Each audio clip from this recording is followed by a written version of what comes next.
હમણાં આપણા સોમનાથ દાદાના સાનિધ્યમાં ભવ્ય ઉજવણી થઈ. શૌર્ય યાત્રા નીકળી અને ભવ્ય ઉજવણી થઈ.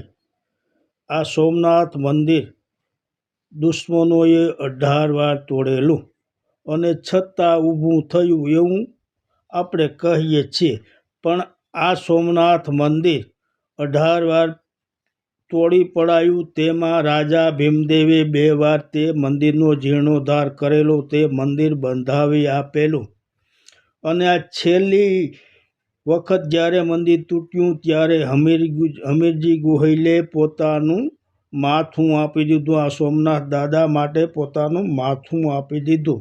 અને તેની સાથે વેગડા ભીલે સહકાર આપી અને વેગડા ભીલનું આખું લશ્કર આમાં કામ આવી ગયું અને સાથે વેગડો ભીલ પણ કામ આવી ગયા. પરંતુ આ શૌર્ય યાત્રામાં, શૌર્ય ગાથામાં ન આવ્યું રાજા ભીમદેવનું નામ, ન આવ્યું હમીરજી ગોહિલનું નામ, કે ન આવ્યું વેગડા ભીલનું નામ.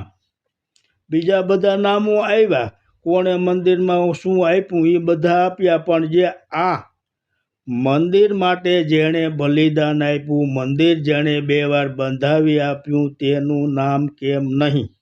આ પ્રશ્ન શું પ્રજા આપને નહીં પૂછે?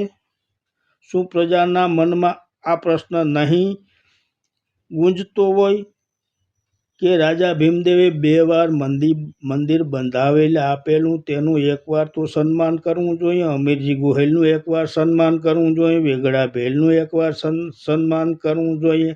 ના, આ તો બસ આપણે આપણા જ ગુણગાન ગાવા છે, આપણા જ ગુણગાન ગાવા છે. જય માતાજી.